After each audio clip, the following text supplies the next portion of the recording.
आज हम लोग शुरू कर रहे हैं final account of company. Company का फाइनल अकाउंट कैसे क्रिएट किया जाता है। देखिए, बिजनेस का तीन रूप होता है जो पहले से आप लोग भी जानते हैं। सोल ट्रेड होता है, एक पार्टनरशिप होता है और एक कंपनी अकाउंट होता है। तो कंपनी बेसिकली बहुत बड़ी संस्था होती है। कई अंशधारियों के पैसे को, कई शेयर होल्डर के पैसे को एक साथ मिला और उससे कंपनी काम करती है। अभी कंपनी एक्ट 2013 में कुछ अमेंडमेंट किया गया था। जो कंपनी का फाइनल अकाउंट का जो स्टेटमेंट था, जो प्रारूप था, उसमें कुछ अमेंडमेंट किया गया था। तो वो अमेंडमेंट के अनुसार से ही अब हम लोग को पढ़ाई करना है कि 2013 फाइनल अकाउंट बनाने के लिए, किसी कंपनी का फाइनल अकाउंट क्रिएट करने के लिए क्या क्या इसेंशियल रिक्वायरमेंट था और क्या उसका फॉर्मेट था, वो हम लोग को यही सीखना है कि वो बैलेंस शीट कैसे बनता है। तो कंपनी का जो बैलेंस शीट बनाने का फॉर्मेट है, आप अपने किताब के उस पेज पे भी देख लीजिए जहाँ पर ये है, ज़्यादा आसानी से समझ में आएगा कि दो पार्ट में ये बटा हुआ है। एक पार्ट कहलाता है फॉर्मेट ऑफ बैलेंस और एक भाग कहलाता है स्टेटमेंट ऑफ पीएल। एक फॉर्मेट ऑफ बैलेंस शीट है, बैलेंस शीट का जो फॉर्मेट है वो दिया हुआ है, और एक स्टेटमेंट ऑफ पीएल अकाउंट है, अकाउंट कैसे बनता है। तो फर्स्ट ऑफ ऑल हम लोग आते हैं कि बैलेंस शीट कैसे बनता है, किसी कंपनी का बैलेंस शीट कैसे बनाया जाता है। तो बैलेंस वो हम पढ़ेंगे कि किताब में कौन सा राइट स्टेटमेंट जो होता था वो कैपिटल एंड लायबिलिटी के नाम से जाना जाता था। राइट हैंड का जो पोर्शन होता था वो एसेट्स के नाम से जाना जाता था। लेकिन अभी ऐसा नहीं है। अभी जो 2013 का फॉर्मेट है वो बदल गया है। अभी हॉरिजॉन्टली हो गया है। एक अपर पार्ट होता है और एक लोअर पार्ट होता है। दो पार्ट में इसको बांट दिया गया, एक अपर पार्ट है, एक लोअर पार्ट है। अपर पार्ट जो है वो जैसे पहले कैपिटल एंड लायबिलिटी हुआ करता था, वैसे अपर पार्ट हो गया इक्विटी एंड लायबिलिटी के नाम पर। और भी कुछ आइटम है। और जो राइट हैंड का पोर्शन हुआ करता था पहले एसेट्स, वो लोअर पार्ट में चला आया है। तो एक अपर पार्ट है, एक लोअर पार्ट है। अपर पार्ट में कुछ और है, लोअर पार्ट में कुछ और है। जो बाया साइड में एसेट्स कैपिटल लायबिलिटी होता था वो ऊपर में हो गया अपर पार्ट में। जो राइट हैंड में होता था एसेट्स, वो लोअर पार्ट में हो गया। उसके बाद जो नेक्स्ट कॉलम है वो नोट नंबर है। पहले क्या होता था कि जो हम लोग क्वेश्चन बनाते थे तो उसी में उसका एडजस्टमेंट कर दिया करते थे। लेकिन अब ऐसा नहीं है। वो सारा एडजस्टमेंट करने के बाद जो फिगर है वो इसमें पुट किया जाता है। एडजस्टमेंट करने के बाद का फिगर, तो जो एडजस्टमेंट करने के बाद का जब आप फिगर इसमें पुट करेंगे तो वैसे स्थिति में एडजस्टमेंट को नीचे कर लेना है, वर्किंग नोट की तरह से नीचे करना है। जैसे वर्किंग नोट होता है ना, वैसे वर्किंग नोट की तरह इसको नीचे करना है अलग से। और वो नोट नंबर यहाँ बता देना है कि कितना नंबर नोट नंबर में उसको हम लोग काम किए हैं। पहले अमाउंट का एक सिंगल कॉलम हुआ करता था, लेकिन अब अमाउंट का दो कॉलम हो गया। अमाउंट का सिंगल कॉलम हुआ करता था, अब अमाउंट का दो कॉलम हो गया। एक हो गया है करंट ईयर का अमाउंट और एक हो गया है प्रीवियस ईयर का अमाउंट। ये कंपैरेटिवली चार्ट वगैरह बनाने में सुविधाजनक होता है कि अगर हम 2 साल का अमाउंट एक बार में लिख लेते हैं तो पिछला साल क्या था, इस साल क्या है, ये हम लोग जान लेते हैं कि पिछला साल क्या अमाउंट था और इस साल क्या अमाउंट है। तो कंपैरेटिव अगर करना हो तो 2 साल का बना सकते हैं, और अगर कंपैरेटिव नहीं करना है तो अमाउंट का एक ही कॉलम आप रख लेंगे तो भी काम हो जाएगा। एक ही साल का भी कॉलम रख लीजिएगा तो भी काम हो जाएगा। तो ये हो गई कॉलम की बात कि सबसे पहले आपका पार्टिकुलर्स है, फिर नोट नंबर है। नोट नंबर का मतलब है कि जो आप वर्किंग नोट नीचे करेंगे 1 2 3 करके एक एक करके वर्किंग नंबर करेंगे, वो वर्किंग नोट नंबर यहाँ देना है। अमाउंट दो भाग में है, एक अमाउंट ऑफ करंट ईयर है, एक अमाउंट ऑफ प्रीवियस ईयर है। लेकिन आप सिर्फ अगर क्वेश्चन में एक ही साल का अमाउंट है तो एक ही कॉलम बनाइए, जरूरी नहीं है कि प्रीवियस ईयर का भी बनाइए।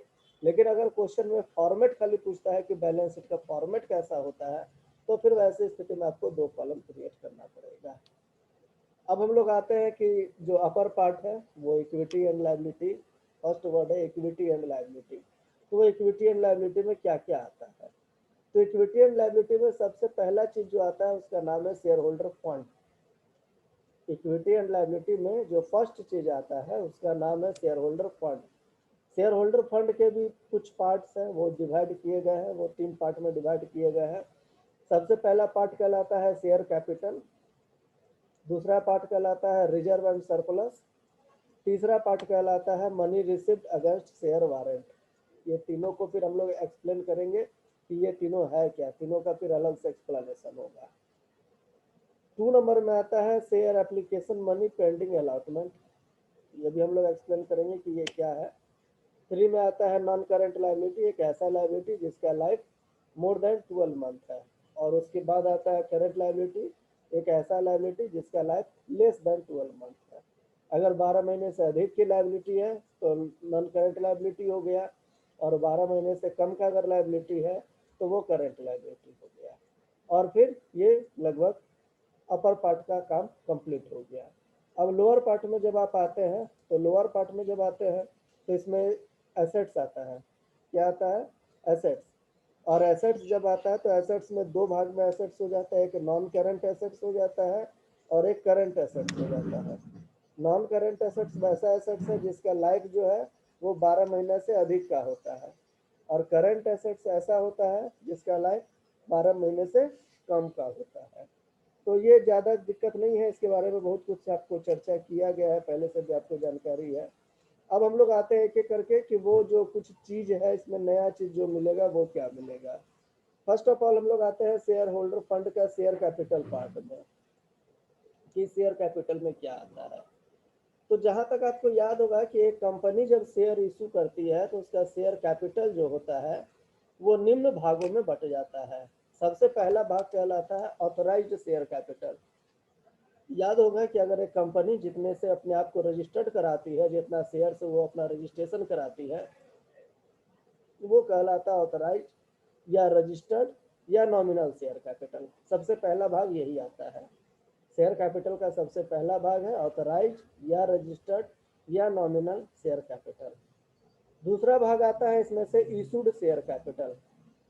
जितना से आपने रजिस्टर्ड कराया उसमें कितना जनता को आप इशू कर रहे हैं, जनता के पास कितना शेयर उतार रहे हैं, वो इशूड शेयर कैपिटल हुआ। थर्ड वन होता है सब्सक्राइब्ड शेयर कैपिटल। आप इशू तो कर देते हैं लेकिन ये निर्भर जनता पर करती है कि जनता उसमें से कितना शेयर परचेज आपका करेगी। चाहे तो जनता आपके सारे इशू किए हुए शेयर को परचेज कर ले, चाहे तो जनता आपके इशू किए हुए शेयर से कम ही सब्सक्राइब करे, उसको नहीं पसंद है तो वो कम सब्सक्राइब करे, चाहे तो जनता इशू किए हुए शेयर से ज़्यादा भी सब्सक्राइब कर सकती है। तो सेकंड हो गया इशू शेयर कैपिटल, थर्ड हो गया subscribe share capital. Subscribe share capital वो शेयर कैपिटल होता है जो जनता के द्वारा एक्सेप्ट किया जाता है। जनता जो भी एक्सेप्ट करती है, पब्लिक जो भी एक्सेप्ट करती है, that is subscribe share capital. उसके बाद आता है called up share capital. Called up share capital का मतलब होता है कि जो एक शेयर का फेस वैल्यू है, जो एक शेयर का फेस वैल्यू है, उस फेस वैल्यू से अगर आप कम पैसा मांगे हैं तो कॉल्ड अप शेयर कैपिटल घट जाएगा। मान लीजिए कि अगर एक शेयर का फेस वैल्यू है 100 रुपया, अगर एक शेयर का फेस वैल्यू है 100 रुपया और आप जनता से अभी 80 रुपया ही मांगे हैं तो कॉल्ड अप शेयर कैपिटल 80 रुपया होगा। चाहे तो आप 100 का 100 भी मांग सकते हैं तो कॉल्ड अप शेयर कैपिटल 100 रुपया के हिसाब से हो जाएगा। ये निर्भर होता है क्वेश्चन पर कि वो कॉल्ड अप कंपनी पूरा कर रही है या 100 का 100 कर रही है या 100 में 80 कर रही है या 100 में 70 ही कर रही है। उसी में एक वर्ड छुपा हुआ रहता है जो कहलाता है uncalled up share capital. Uncalled up share capital वो शेयर कैपिटल होता है जो कंपनी के द्वारा जनता से अभी नहीं मांगा गया है।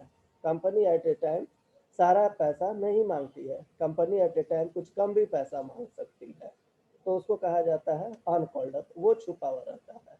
और लास्ट वन इसमें जो वर्ड यूज किया जाता है और जो प्रदर्शित किया जाता है, जो वहाँ पर स्टेटमेंट में शो किया जाता है, उसको कहते हैं paid up share capital. Paid up share capital वो पैसा होता है जो हम लोग पेड अप करके पाते हैं, कंपनी जो पाती है, फाइनली जो कंपनी को रिसीव होता है, वो पेड अप शेयर कैपिटल है। तो ये हो गया शेयर कैपिटल का पार्ट। सबसे पहले ऑथराइज, फिर इशूड, सब्सक्राइब्ड, कॉल्ड अप और last one paid up. Paid up share capital में आपको ये ध्यान रखना है कि पेड अप शेयर कैपिटल वो अंतिम पैसा होता है जो कंपनी को प्राप्त होता है। पेड अप शेयर कैपिटल में दो चीज और होता है, एक कॉल्स इन एरियर अगर रहता है तो पेड अप में से घटा दिया जाता है। यानी पेड अप शेयर कैपिटल का कैलकुलेशन करते समय ये ध्यान रखना है कि अगर कोई कॉल्स इन एरियर है, अगर कोई शेयर का पैसा कोई शेयर होल्डर लेके चला गया है तो वो कॉल्स इन एरियर को उसमें से माइनस कर दिया जाता है। और प्लस अगर आप शेयर को फोरफिटेड किए थे और उसमें फोरफिटेड शेयर का कोई पैसा है तो उसको उसमें प्लस कर दिया जाता है। ध्यान रहे, calls in advance share capital के पेड अप शेयर कैपिटल में कोई कैलकुलेशन के रूप में नहीं यूज करना है। कॉल्स इन एडवांस का कोई यूज नहीं करना है। जो यूज करना है वहां पर कॉल्स इन एरियर और फोरफिटेड शेयर का यूज करना है। कॉल्स इन एडवांस का पेड अप शेयर कैपिटल में यूज कभी भूल के भी नहीं करना है। ये हो गया शेयर कैपिटल का टोटल पार्ट। अब सेकंड पार्ट आता है reserve and surplus. Share holder fund में सेकंड पार्ट है रिजर्व एंड सरप्लस। अब रिजर्व एंड सरप्लस में आप बहुत आसानी से ये समझ सकते हैं कि जिस वर्ड में रिजर्व लगा हुआ वो सब यहाँ पर आ जाता है। आइदर कैपिटल रिजर्व हो, कैपिटल रिजर्व हो, जनरल रिजर्व हो, डिविडेंड इक्वलाइजेशन फंड हो, इन्वेस्टमेंट फ्लक्चुएशन रिजर्व हो। पहले जो हम लोग सिक्योरिटी प्रीमियम वर्ड यूज करते थे 2013 के रूल को अडॉप्ट करने के बाद वो सिक्योरिटी प्रीमियम के बगल में एक नया वर्ड जुड़ गया है सिक्योरिटी प्रीमियम रिजर्व। तो वो भी इसी में आता है, रिजर्व एंड सरप्लस में ही। सिक्योरिटी प्रीमियम को अब सिक्योरिटी प्रीमियम रिजर्व के नाम से जानते हैं और वो सिक्योरिटी प्रीमियम रिजर्व भी इसी में आता है। डिवेंचर रिडम्पशन रिजर्व के लिए अगर कोई पैसा रखा हुआ है तो भी इसी में आता है।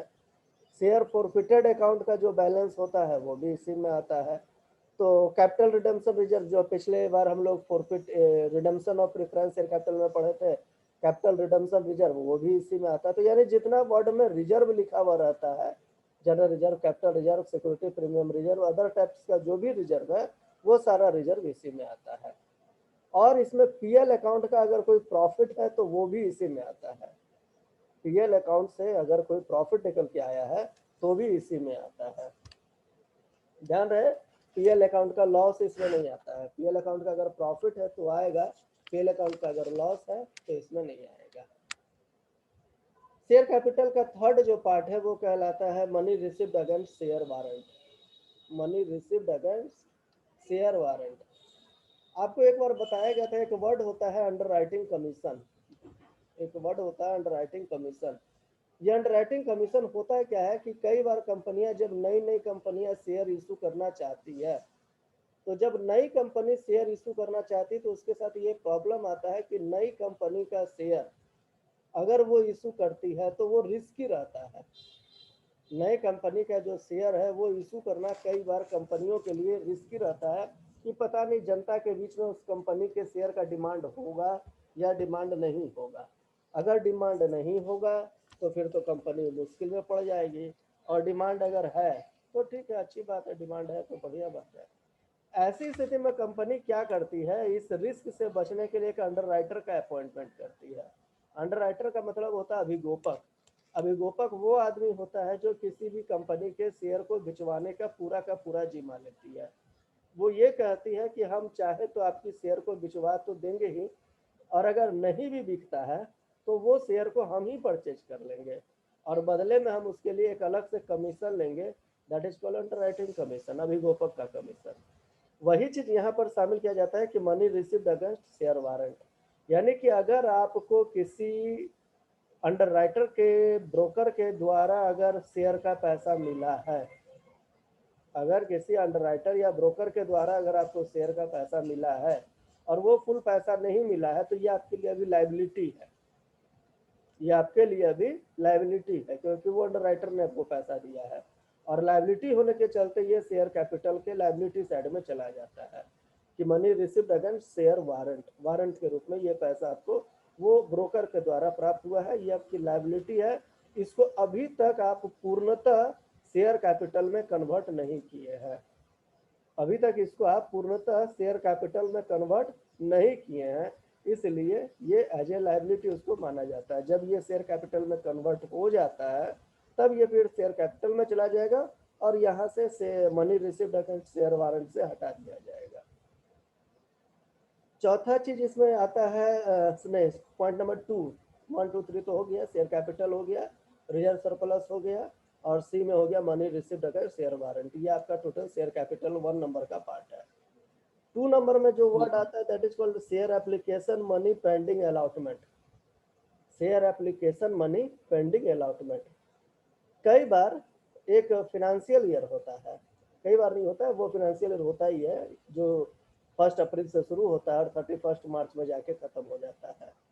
एज पर वो फिनेंशियल ईयर हमारा ये रिस्पॉन्सिबिलिटी होता है कि उस फिनेंशियल ईयर के अनुसार से हम अपना सारा अकाउंटिंग रिकॉर्ड को, स्टेटमेंट को तैयार करें, सारा पेपर्स को दुरुस्त करें, सारा कागज को तैयार करें। अगर मान लीजिए कि वो पेपर को हम दुरुस्त करते हैं और कागज को तैयार करते हैं, फाइनेंशियल स्टेटमेंट के अनुसार से बैलेंस शीट बनाते हैं, और बैलेंस शीट तो बना नहीं है, और उसमें क्या हुआ कि कोई कंपनी अगर शेयर इशू की है बाय द वे फरवरी में इशू की, और उसका अलॉटमेंट का समय पूरा होना है जून में, तो जो पैसा एप्लीकेशन का उसको फरवरी में मिल गया और उसका अलॉटमेंट का समय कब पूरा होना है, जून में पूरा होना है, और उसका बीच में फाइनेंशियल ईयर कब खत्म होने वाला है, मार्च में खत्म होने वाला है। यानी मार्च में उसको सारा स्टेटमेंट तैयार करके रेडी कर लेना है, क्योंकि उसका वो अकाउंटिंग ईयर का क्लोजिंग ईयर है, और अकाउंटिंग ईयर का जब क्लोजिंग ईयर मार्च में होगा तो उसको स्टेटमेंट पूरा रेडी कर देना होगा।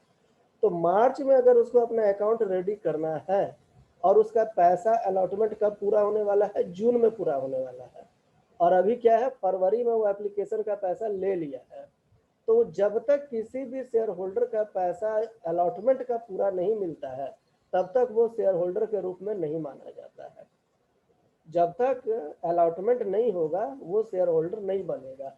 शेयर होल्डर तभी बनेगा जब वो अलॉटमेंट का पैसा मांगा जाएगा कंपनी के द्वारा और वो पैसा देगा। तो अभी हम लोग क्या पढ़ रहे हैं कि अलॉटमेंट तभी होगा, अलॉटमेंट का पैसा जब तक हम लोग नहीं ले लेते हैं तब तक वो शेयर होल्डर ही रहता है, शेयर होल्डर नहीं रहता है। तो अभी हम लोग उसका पैसा क्या चीज़ का लिए हैं, सिर्फ एप्लीकेशन का पैसा लिए हैं। तो सिर्फ एप्लीकेशन का पैसा लेने से वो शेयर होल्डर फुल्ली तरीके से नहीं बनेगा, और वो एप्लीकेशन का पैसा जब तक अगला से आप अलॉटमेंट का पैसा नहीं मांग लीजिएगा तब तक वो शेयर होल्डर के लिस्ट में नहीं चढ़ेगा। तो तब तक फरवरी से लेकर मार्च तक वो एप्लीकेशन का पैसा आपके लिए एक तरह का लायबिलिटी है, क्योंकि इसका समय पूरा होना है जून में, अलॉटमेंट का समय पूरा होना है जून में, और जून में जब वो शेयर होल्डर बन जाएगा तब उसका पैसा चला जाएगा शेयर होल्डर फंड में। तो अभी चूंकि आप फरवरी में ही एप्लीकेशन ले लिए, मार्च में आपको अकाउंटिंग तैयार करना है, जून में उसका एप्लीकेशन के बाद अलॉटमेंट का समय पूरा होता है, तो मार्च तक वो एप्लीकेशन का पैसा आपके लिए लायबिलिटी है, और वही पैसा यहाँ पर लिखा जाता है कि share application money pending on allotment, यानी एप्लीकेशन का पैसा तो मिल गया लेकिन अलॉटमेंट का पैसा अभी भी बाकी है। नेक्स्ट 3rd नंबर में आता है नॉन करंट लायबिलिटी। एक ऐसा लायबिलिटी जिसका लाइफ 12 महीने से अधिक है, यानी कि हमने वो कर्जा तो लिया लेकिन वो कर्जा का भुगतान कब करना है, 12 महीना के बाद करना है, that is called non current liability. हम लोग पहले से भी पढ़ते हैं कि एक ऐसा लायबिलिटी जिसका लाइफ टाइम 12 महीने से अधिक है तो वो नॉन करंट लायबिलिटी हो जाता है। इसमें क्या क्या आता है, इसमें आता है लॉन्ग टर्म का किसी भी तरह का लोन, कोई भी लोन जिसका समय लंबे समय का होता है, लॉन्ग टर्म का होता है, वो इसमें आता है। एग्जाम्पल दिया हुआ है, बॉन्ड है, डिवेंचर है, बैंक से लिया हुआ लोन है, कोई भी डेफर्ड रेवेन्यू टाइप का लायबिलिटी है, कोई भी पेपर्स जिसका 12 महीने के बाद पेमेंट करना है, तो ये सब इसमें आता है। इसको 2 भाग में चाहे तो बांट सकते हैं, एक सिक्योर्ड और एक अनसिक्योर्ड को, तो इसके लिए वो कोई खास मामला नहीं है। इसमें एक वर्ड आता है डेफर्ड टैक्स लायबिलिटी। ये समझना पड़ेगा डेफर्ड टैक्स लायबिलिटी क्या होता है।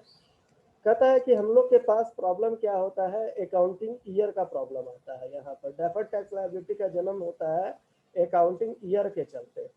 अगर अकाउंटिंग ईयर जो है, 2 तरह का बात है, एक इनकम होता है जो एज पर अकाउंट स्टेटमेंट होता है, और एक जो इनकम होता है वो रियल का इनकम होता है। अगर अकाउंट्स के स्टेटमेंट के अनुसार से आपका इनकम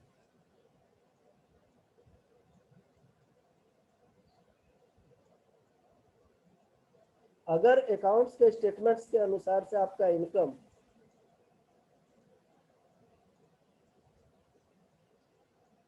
अगर अकाउंट्स स्टेटमेंट के अनुसार से आपका इनकम अलग है और एक्चुअल में आपका इनकम अलग है, और आपने एक्चुअल इनकम के अनुसार से पेमेंट किया, जो पेमेंट दो तरह का इनकम है, एक अकाउंट स्टेटमेंट के अनुसार से इनकम है और एक एक्चुअल इनकम है। अकाउंट स्टेटमेंट का जो इनकम है वो ज़्यादा है और एक्चुअल इनकम जो है वो कम है। अकाउंट स्टेटमेंट के अनुसार से इनकम ज़्यादा है और एक्चुअल इनकम क्या है, वो कम है।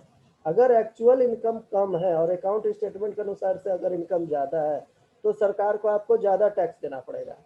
कैलकुलेट होके आया है, मान लीजिए कि टैक्स टोटल 10 लाख रुपया और एक्चुअल इनकम के अनुसार से आपने टैक्स पेमेंट किया 8 लाख रुपया, तो 2 लाख रुपया आपको टैक्स और देना पड़ेगा। वही कहलाता है यहाँ पर डेफर्ड टैक्स लायबिलिटी। यानी एक्चुअल टैक्स की अपेक्षा अगर आपने कम टैक्स पेमेंट किया है तो जो डिफरेंस है वो डिफरेंस आपको देना पड़ेगा और वही डिफरेंस यहाँ पर कहलाता है डेफर्ड टैक्स लायबिलिटी। नेक्स्ट आता है अदर लॉन्ग टर्म लायबिलिटी। ऐसा कोई भी लायबिलिटी जिसका 12 महीने के बाद पेमेंट करना है वो अदर लॉन्ग टर्म लायबिलिटी में लिखा जाता है। लॉन्ग टर्म प्रोविजन, प्रोविजन भी दो तरह का होता है, एक शॉर्ट टर्म प्रोविजन होता है, एक लॉन्ग टर्म प्रोविजन होता है। तो यहाँ पर हम लोग को लॉन्ग टर्म प्रोविजन के बारे में जानना है कि लॉन्ग टर्म प्रोविजन जो 12 महीने के लिए अधिक से हम जो प्रोविजन हम 12 महीने से अधिक के लिए करते हैं।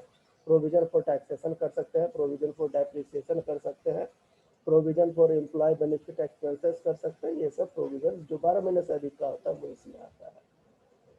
अब 3 नंबर जब कंप्लीट हो गया है नॉन करंट लायबिलिटी, तो फिर 4 नंबर आता है करंट लायबिलिटी का नंबर। कि करंट लायबिलिटी में क्या होता है। तो करंट लायबिलिटी में वो लायबिलिटी होता है जिसका पेमेंट 12 महीने के अंदर करना पड़ता है। करंट लायबिलिटी में वो लायबिलिटी होता है जिसका पेमेंट 12 महीने के अंदर करना पड़ता है।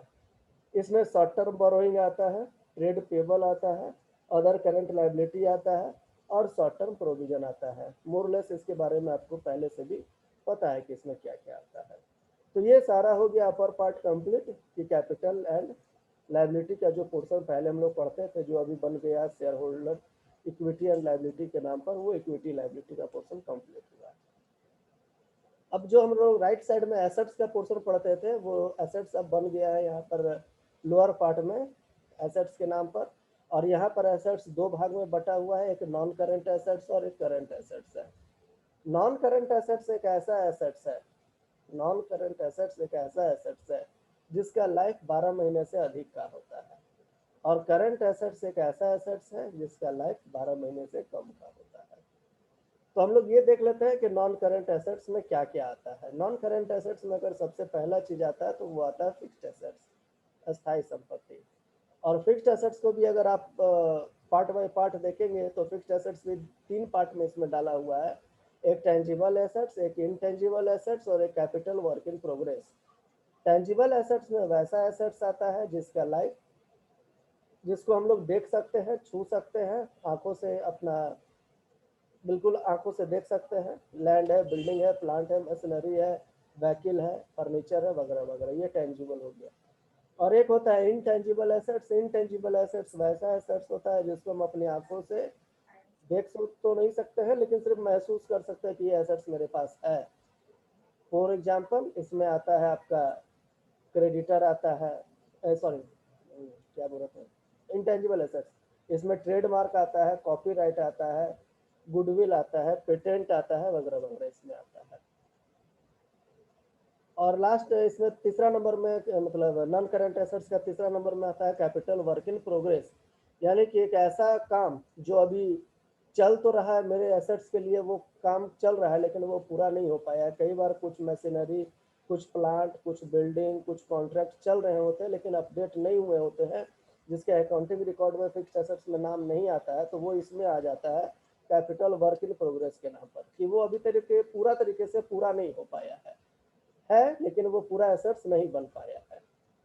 ये हो गया एक नंबर में आपका, मैंने नॉन करंट एसेट्स का ए नंबर में हो गया फिक्स्ड एसेट्स का पार्ट। अब नॉन करंट एसेट्स में ही बी नंबर में आता है नॉन करंट इन्वेस्टमेंट। यानी नॉन करंट इन्वेस्टमेंट का मतलब होता है कि एक ऐसा इन्वेस्टमेंट जिसको आपने 12 महीने से अधिक के लिए किया है, एक ऐसा इन्वेस्टमेंट जिसको आपने 12 महीने से अधिक के लिए किया है वो कहलाता है नॉन करंट इन्वेस्टमेंट। इसका लाइफ जो होता है वो 12 महीने से अधिक का होता है। जैसे इक्विटी शेयर में पैसा लगाना, डिवेंचर में पैसा लगाना, प्रेफरेंस शेयर में पैसा लगाना, किसी बॉन्ड में पैसा लगाना, किसी साझेदारी फर्म में पैसा लगाना, कोई अदर फर्म में पैसा लगाना, ये सब इसमें आता है। इसी में एक वर्ड आता है डेफर्ड टैक्स एसेट्स, जो हम लोग पिछला बार पढ़े थे डेफर्ड टैक्स लायबिलिटी, उसी का उल्टा हो जाता है इसमें डेफर्ड टैक्स एसेट्स। कि अगर हमने एक्चुअल टैक्स अधिक पेमेंट कर दिया है और रियल टैक्स कम आ रहा है कैलकुलेशन करके, एक्चुअल टैक्स अगर हमने ज़्यादा पेमेंट कर दिया और रियल टैक्स एक्चुअल में से कम आ रहा है, तो हमने जो ज़्यादा पेमेंट कर दिया वो डेफर्ड टैक्स एसेट्स के नाम से जाना जाता है, और ये हमारे लिए संपत्ति है। अगर हमने कम पेमेंट किया तो वो डेफर्ड टैक्स लायबिलिटी के रूप में हो जाता है, और अगर हमने एक्चुअल में ज़्यादा पेमेंट कर दिया है टैक्स, जबकि एक्चुअल कैलकुलेशन के अनुसार से, रियल कैलकुलेशन के अनुसार से वो कम आ रहा है, तो वो हमारे लिए एसेट्स माना जाएगा। नेक्स्ट इसमें आता है long term loan and advances. अगर आपने किसी को लोन दिया है या एडवांस में कोई पैसा दिया है लंबे समय के लिए, तो वो भी इसमें शामिल किया जाता है, और कोई भी अदर टाइप का नॉन करंट एसेट्स है वो सारे के सारे इसमें आ जाते हैं। नेक्स्ट इसमें जो सेकंड मेन पॉइंट आता है वो आता है करंट एसेट्स के रूप में, कि करंट एसेट्स, तो करंट एसेट्स में दो चीज होता है, एक करंट इन्वेस्टमेंट होता है। करंट इन्वेस्टमेंट यानी कि जो छोटे समय के लिए आपने कहीं पर पैसा लगाया हो, चाहे शेयर में, चाहे डिवेंचर में, चाहे बॉन्ड में, चाहे गवर्नमेंट के यहाँ, चाहे पार्टनरशिप फर्म में, जो कम समय के लिए लगाए हैं वो करंट इन्वेस्टमेंट में आता है। दूसरा चीज आता है इसमें इन्वेंट्री, जो हम लोग स्टॉक बोलते थे वो वर्ड यहाँ पर बन गया इन्वेंट्री। स्टॉक का नाम बदल गया है और स्टॉक का नाम बदल के यहाँ पर आ गया है इन्वेंट्री। इन्वेंट्री यानी जिसको हम लोग क्लोजिंग स्टॉक करते थे। तो यहाँ पर तीन तरह का इन्वेंट्री है। एक इन्वेंट्री हो गया वर्क इन प्रोग्रेस, एक हो गया आपका फिनिश्ड गुड्स, और एक हो गया आपका रॉ मटेरियल। ये तीन तरह का, और इसके अलावे कोई लूज टूल्स है तो वो भी इसमें आता है, कोई स्टोर है तो वो भी इसमें आता है। इस तरह से लूज टूल्स और स्टोर को भी इसी में शामिल किया गया है। अगर रास्ता में माल है, गुड्स इन अगर ट्रांजिट है, तो इसको इसी हेड में शो किया जाता है। और इसका कैलकुलेशन करते समय ये ध्यान रखना है, इन्वेंट्री का कैलकुलेशन करते समय यह ध्यान देना है कि इसका मार्केट प्राइस या cost price whichever is less, market price और cost price whichever is less, दोनों में जो कम होगा वही कीमत इसमें लिखा जाता है। नेक्स्ट आता है इसमें ट्रेड रिसीवेबल। ट्रेड रिसीवेबल में बेसिकली दो चीज आता है। पहले जो हम लोग डेटर और बिल रिसीवेबल को पढ़ते थे अलग अलग, कि एक डेटर होता था जिसको उधार में माल बेचते हैं वो डेटर कहलाता था, और एक ट्रेड रिसीवेबल होता था कि जिससे हम लोग माल जिसको उधार में बेचे और उसे पेपर रिकॉर्ड हम लोग ले लिए हैं वो बिल्स रिसीवेबल कहलाता था। वो दोनों ही जुड़ के इसमें आ गया है। ट्रेड रिसीवेबल में वो दोनों चीज जुड़ के आ गया है, एक बिल्स रिसीवेबल भी आ गया है और एक डेटर भी आ गया है, इसी में जोड़कर आ गया है। अगर किसी तरह का डेटर में अलग से प्रोविजन ऑन डेटर है, जिसको हम लोग न्यू प्रोविजन कहते थे, या डिस्काउंट ऑन डेटर है, तो वो वर्किंग नोट में अलग से आपको शो करना पड़ेगा, और वर्किंग नोट में अलग से शो करने के बाद उसका नेट अमाउंट इसमें आएगा। डी नंबर में इसमें आता है cash and cash equivalent. Cash and cash equivalent में क्या क्या आता है, तो कैश इन हैंड आता है, कैश एट बैंक आता है, आपका कोई चेक और ड्राफ्ट अगर आपके हाथ में बना हुआ है तो वो भी आता है। आपके पास अगर किसी तरह का 12 महीने से अधिक कम के लिए कोई भी तरह का बॉन्ड पेपर है जिसको आप तुरंत चाहें तो भंजा सकते हैं, तो वो भी इसमें आता है। तो जो कैश एंड कैश इक्विवेलेंट में है वो ये सब आइटम है। फिर आता है short term loan and advances. जो long term loan and advances है वो 12 महीने से अधिक के लिए है, और अगर आपने किसी दूसरे आदमी को लोन दिया है 12 महीने से कम के लिए तो वो शॉर्ट टर्म में आता है। तो शॉर्ट टर्म में अगर किसी को लोन देते हैं तो वो इसमें आता है, चाहे किसी पार्टनर को दिए जाए हों, चाहे किसी व्यक्ति को दिए गए हों, या किसी पहचान वाले को दिए गए हैं। इसका भी दो भाग हो जाता है, एक भाग कहलाता है सिक्योर्ड और एक भाग कहलाता है अनसिक्योर्ड। जिस तरह से वहां पर था वैसे यहाँ पर भी है, सिक्योर्ड और अनसिक्योर्ड। लास्ट में आता है अदर करंट एसेट्स, जो कहीं पर नहीं गया करंट एसेट्स वो यहीं पर आता है। किसी भी तरह का करंट एसेट्स जो ऊपर में कहीं पर अगर नहीं गया है तो वो यहीं पर चला आता है। तो इस तरह से ये एसेट्स का भाग भी पूरा हो गया, और जब ऊपर और नीचे दोनों भाग आप जोड़ेंगे तो वो दोनों का बराबर होना 100% सत्य है। जो इक्विटी एंड लायबिलिटी का जोड़ाएगा वही एसेट्स का जोड़ाएगा, ये दोनों सेम आएगा, ये 100% सत्य है। अब इसमें कुछ चीज है जो ध्यान देना पड़ता है। बैलेंस शीट अगर आप बनाते हैं तो कुछ पॉइंट है जो ध्यान देना पड़ता है। पहला पॉइंट तो जो हम बताए थे कि इक्विटी एंड लायबिलिटी में सिक्योरिटी प्रीमियम वर्ड जो है वो अब सिक्योरिटी प्रीमियम रिजर्व के नाम से जाना जाता है। पहले हम लोग सिंपल सिक्योरिटी प्रीमियम बोलते थे, अब वो सिक्योरिटी प्रीमियम हट गया है वर्ड, उसमें सिक्योरिटी प्रीमियम रिजर्व आ गया है। दूसरा चीज़ है कि कॉल्स इन एडवांस, पहले हम लोग शेयर होल्डर फंड में यूज करते थे, अभी वो शेयर होल्डर फंड में नहीं जाता है, वो करंट लायबिलिटी कॉलम में जाता है। ये भी ध्यान रखना है कि कॉल्स इन एडवांस को करंट लायबिलिटी में दिखाया जाता है। नेक्स्ट है कि पहले एक मिसलेनियस एक्सपेंडिचर का हेड हुआ करता था बैलेंस शीट के एसेट साइड में। पहले एक मिसलेनियस एक्सपेंसेस का हेड हुआ करता था बैलेंस शीट के एसेट साइड में, लेकिन अब वो हेड को हटा दिया गया। अगर बैलेंस शीट के एसेट साइड में कोई वर्ड है तो पीएल अकाउंट का नेगेटिव बैलेंस है। पीएल अकाउंट का नेगेटिव बैलेंस का मतलब है कि अगर पीएल अकाउंट में लॉस होता है तो वो वहाँ पर दिखाया जाता है, और अगर पीएल अकाउंट में प्रॉफिट होता है तो वो रिजर्व एंड सरप्लस कॉलम में आता है। पीएल अकाउंट का अगर प्रॉफिट है तो रिजर्व एंड सरप्लस में आता है, जो बैलेंस शीट के इक्विटी एंड लायबिलिटी तरफ में होता है, और पीएल अकाउंट का अगर लॉस है तो वो एसेट साइड में होता है और वो नेगेटिव बैलेंस होता है, वो माइनस में होता है। तो ये सब कुछ छोटी मोटी बातें हैं जो आपको इसमें याद रखनी है। तो ये आपका टोटल कंप्लीट हो गया बैलेंस शीट बनाने का फॉर्मेट। अब इसके बाद नंबर आता है इसका स्टेटमेंट ऑफ पीएल बनाने का फॉर्मेट। जब बैलेंस शीट कंप्लीट हो जाता है तो इसके बाद नंबर आता है पीएल अकाउंट बनाने का फॉर्मेट, जिसको हम लोग कहते हैं स्टेटमेंट ऑफ पीएल अकाउंट। तो वो एक क्लास और लगेगा उसको बताने में।